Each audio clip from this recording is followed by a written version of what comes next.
출애굽기 오늘 29장 35절서부터 46절까지의 말씀을 보았습니다. 오늘 말씀은 제사장 위임식, 우리 출애굽기 29장은 제사장 위임식에 대한 그런 말씀이었었는데, 제사장 위임식을 마무리하는 말씀과 왜 이러한 제사장 위임식을 하며 또한 이러한 성소 같은 것들을 만들었는지에 대하여서 하나님께서 주시는 말씀이 바로 오늘 말씀입니다. 이 앞에 있는 그 그림은 지금까지 우리가 보았던 여러 성막의 그러한 모습과 그리고 또 옆에는 제사장의 그러한 의복, 화려한 의복에 대하여서 우리가 그 그림을 보았습니다. 지금까지 십계명과 계명의 말씀이 끝난 후에 성막과 성물에 대한 말씀을 보았는데, 이러한 성막에서 섬길 제사장의 의복과 제사장 위임식이 오늘 말씀으로 이제 마무리됩니다. 그리고 이제 제사장 위임식이 끝나게 되면 제사장은 무엇을 할까요? 이 성막에서 하나님을 섬기는 일을 행하게 됩니다.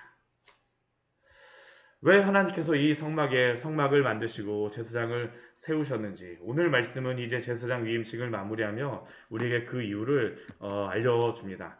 먼저 오늘 그 35절 말씀을 보게 되면 이 앞에서 행하였던 그 제사장 위임식을 며칠 동안 행하라라고 말씀하시냐면 1회 동안 7일 동안 위임식을 행하라라고 말씀하세요.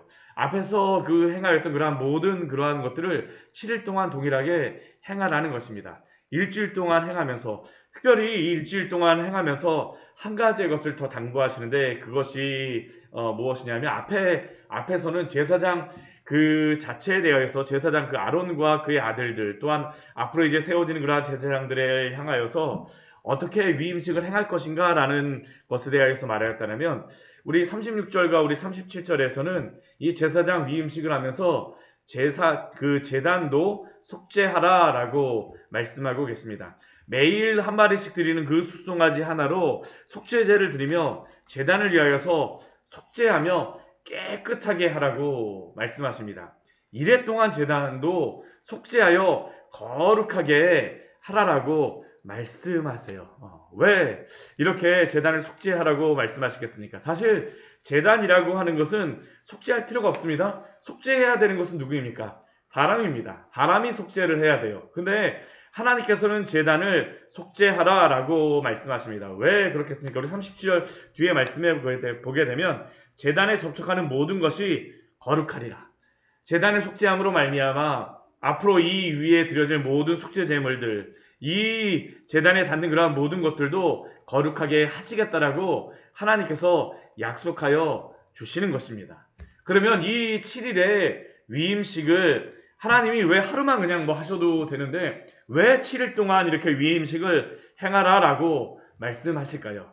그것은 이 7일의 기간 동안 제사장이 자신이 그 제사장으로서 세워진다라는 것을 분명히 알라라고 말씀하시는 시간이 바로 이 7일의 시간입니다.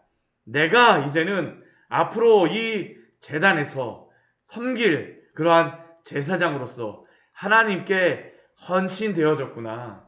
하나님을 섬기기 위하여서 이제 내가 평생 주님을 위하여 살아가야 되겠구나 라는 그러한 다짐을 하는 시간이 바로 이 위임식의 시간이었습니다. 이래 동안 그것을 이 제사장으로 하여금 분명히 깨닫게 하시고 하나님 앞에 다짐하게 하시는 시간이 바로 이 위임식의 시간이죠. 그러면 이 위임식이 끝나면 그 다음 날서부터 무엇을 할까요? 오늘 38절부터 41절까지의 말씀을 보게 되면 그 다음 날서부터 이제 위임식이 끝난 제사장들이 행해야 되는 그러한 그것에 대해서 말씀하십니다. 매일 해야 되는 겁니다. 바로 상번제를 주님 앞에 드리는 것입니다. 아침에 그 1년 된 어린 양 한 마리를 드리고, 또한 저녁에 또 다른 1년 된 어린 양 한 마리를 드리는 그러한 그 번제를 매일매일 드려야 된다는 겁니다. 하루에 2번, 아침과 저녁에 이 제사를 집전에 인도해야 되는 사람이 바로 이 제사장이었습니다. 이 아침에 드리는 어린 양, 저녁에 드리는 어린 양은 어린 양만 드리는 것이 아닙니다. 그냥 번제만 그냥 드리는 것이 아니라 우리 40절 말씀해 보게 되면 어린 양과 함께 고운 밀가루 10분의 1 에바. 우리 한 에바 하게 되면 이게 어느 정도 양이냐 우리가 잘 쓰지 않는 그러한 기준이기 때문에 이게 익숙하지 않은데, 이게 어느 정도 양이냐면 현대의 그러한 그 측량으로다 따지게 되면 한 22리터 정도 됩니다. 22리터 정도. 그러니까 10분의 1 에바니까 한 2.2리터 정도. 우리 피트병 우리 2리터짜리 그 물 있지 않습니까? 그 정도의 그러한 고운 밀가루를 그 기름과 함께 드리라는 겁니다. 그 기름은 어느 정도입니까? 4분의 1 흰을 드리라고 이야기를 하죠. 이 흰이라는 것도 액체의 그러한 그 측정하는 그러한 단위인데, 이게 1 흰이 어느 정도냐면 한 3.7리터, 3.7리터 정도입니다. 그러니까 4분의 1 흰을 드리라고 이야기하는 것은 한 0.9리터 정도? 그러니까 이게 한 1리터 병 하나 정도, 밀가루 한 2리터, 그리고 이 기름 한 0.9리터, 한 1리터 정도. 그리고 또 무엇을 함께 드리라고 말씀하시냐면 뒤에 말씀해 보게 되면 전제로서 포도주 4분의 1 흰을 드리라 라고 말씀합니다. 이 전제라고 하는 것은 저번 때도 한번 말씀드렸었지만 이것은 제사법, 그 제사의 특별한 것은 아닙니다. 우리가 제사를 보게 되면 우리가 지금까지 보았던 것이 속죄제, 그리고 번제, 화목제에 대해서 보았었고, 또 지금 바로 보는 것, 이 고운 밀가루 곡식 제사를 드리는 것이 소제라고 하는 것이 있고, 또 한 가지 제사가 무엇이냐면 속건제라고 하는 것이 있습니다. 이게 바로 5대 제사입니다. 5대 제사. 그러니까 이 어린 양은 번제로서 드리고, 곡식은 이게 소제로서 하나님 앞에 바치라고 말씀하시고요. 이 포도주 같은 것은 제사의 한 종류는 아니지만 부어서 드린다라는 그러한 제사법의 그러한 의미로서 포도주 4분의 1 흰을 제단에 같이 이렇게 바치라라고 하나님께서 말씀하세요. 이게 매일 아침 저녁으로 제사장이 행해야 될 그러한 일입니다. 하나님이 제사장을 바로 이것을 행하게 하기 위하여서 세우셨어요. 제사장을 세우신 이유는 바로 매일 아침 저녁으로, 물론 이것뿐만 아니라 절기가 되게 되면 이제 여러 가지 절기 예물과 함께 특별히 제사장 그 다른 백성들이 무슨 다른 제물들을 가져오게 되면 속죄제라든가 여러 가지 제물들을 드리게 되겠죠. 부정기적으로 드리는 그러한 제물들이 있을 터이지만, 그러나 이 제사장들은 매일 하루에 2번씩 하나님 앞에 상번제로서 아침과 저녁에 하나님 앞에 나아간다는 것이죠. 예배한다라는 겁니다. 왜 하나님이 이 제사장을 세우고 이 성소와 함께 이 성물들을 그곳에 두셨겠습니까? 예배하는 백성으로 삼기 위하였죠. 예배하는 백성으로 삼기 위하였습니다. 하나님이 제사장을 세우신 이유는 바로 그것입니다. 하나님이 우리의 예배를 받기를 원하세요. 왕같은 제사장으로 우리를 삼으셨다라는 것은 하나님이 우리에게 예배를 받기 원하신다라는 그러한 것을 의미합니다. 우리가 매일매일 드리는 그러한 새벽 예배, 또한 수요일에 드리는 수요 예배, 또한 금요일에 드리는 금요 기도회, 또한 주일에 드리는 주일의 예배, 물론 그 구약의 그러한 예배와 같이 율법적으로 하나님 앞에서 이렇게 정하고 그 구약의 그러한 율법의 그러한 예배의 그러한 것들은 폐하여졌지만, 그러나 우리가 하나님을 예배하는 것들은 폐하여지지 않았음을 기억하십시오. 항상 하나님께 드려지는 예배를 하나님께서 받으시기 위하여서 제사장을 세우셨습니다. 왕같은 제사장으로 우리를 삼으신 이유도 바로 그것입니다. 예배받기 원하세요. 하나님은 예배받기에 합당하신 하나님은 왕같은 제사장인 우리로 하여금 오늘도 예배하라고 말씀하시는 줄 믿습니다. 그 예배를 통해서 하나님께서 무엇을 하실까요? 오늘 그것을 말씀해 주신 겁니다. 하나님이 예배를 통하여서, 하나님이 이 성물과 제사장을 통하여서 무엇을 원하시는가? 단순히 예배만을 말씀하시는 것이 아닙니다. 하나님이 그 예배를 통하여서 약속해 주시는 것이 있습니다. 우리 42절 말씀을 보게 되면 이렇게 말씀하고 있습니다. 우리 42절 말씀 같이 한번 읽겠습니다. 이는 너희가 대대로 여호와 앞 회막문에서 늘 드릴 번제라. 내가 거기서 너희와 만나고 내게 말하리라. 하나님께서 여호와 앞 회막문에서, 여호와 앞 회막문은 어디입니까? 바로 성소입니다. 성소와 지성소가 있는 곳이죠. 그곳에 바로 이제 번제단이 있는 겁니다. 번제단이 이 성소를 마주보며 있어요. 그곳에서 드리는 그 번제와 함께 내가 너희와 만나고 내게 말하겠다라고 약속해 주시는 겁니다. 예배가 무엇일까요? 우리가 하나님을 만나는 그러한 자리임을 기억하십시오. 물론 여기서 내가 거기서 만난다라는 그 장소는 분명하게 어디를 이야기할까요? 지성소 안에 있는 속죄소, 그 언약궤, 그 덮개를 의미하는 것입니다.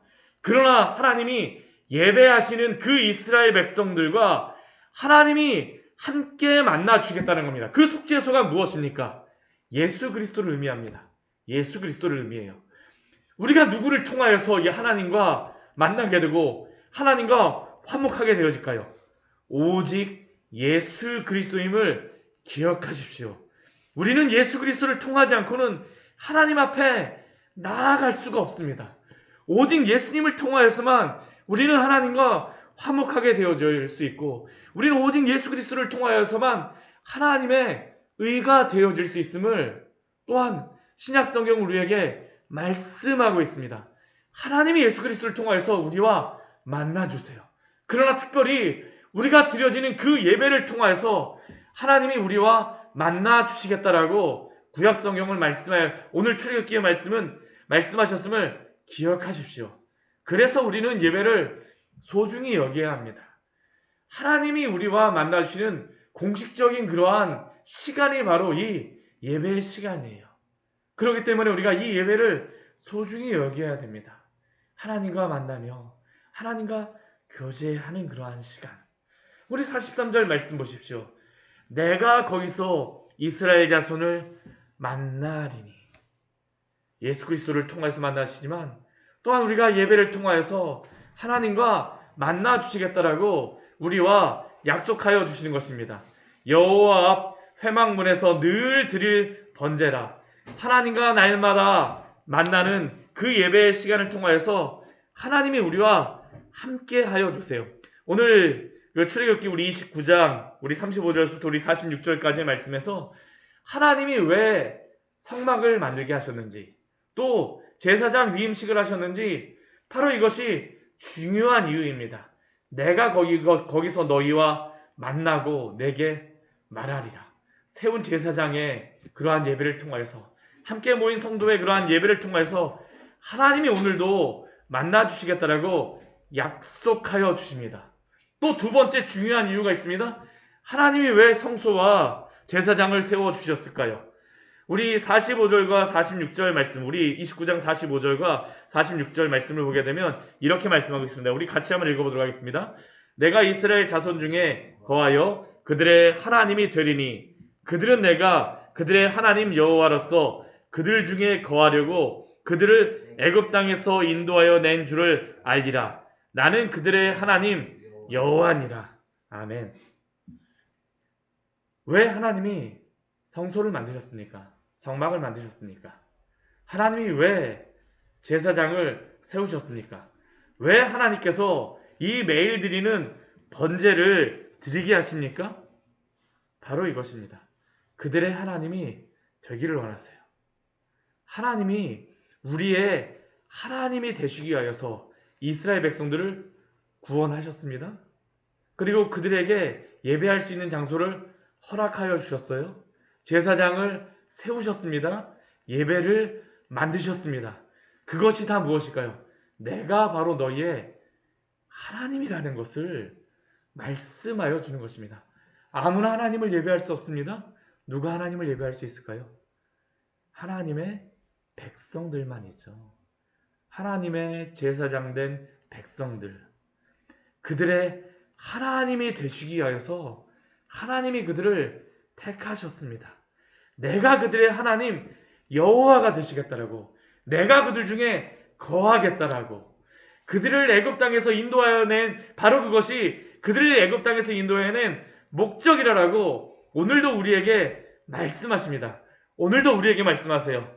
나는 그들의 하나님 여호와니라. 우리 여기에 우리의 이름을 넣어서 한번 같이 읽어볼까요? 나는 은상의 하나님 여호와니라. 예배를 통하여서 하나님이 이것을 인쳐주시고 또한 우리에게 약속해 주시는 것입니다. 우리가 하나님의 백성이 되어졌다는 것, 무엇을 통하여서 우리가 알 수 있을까요?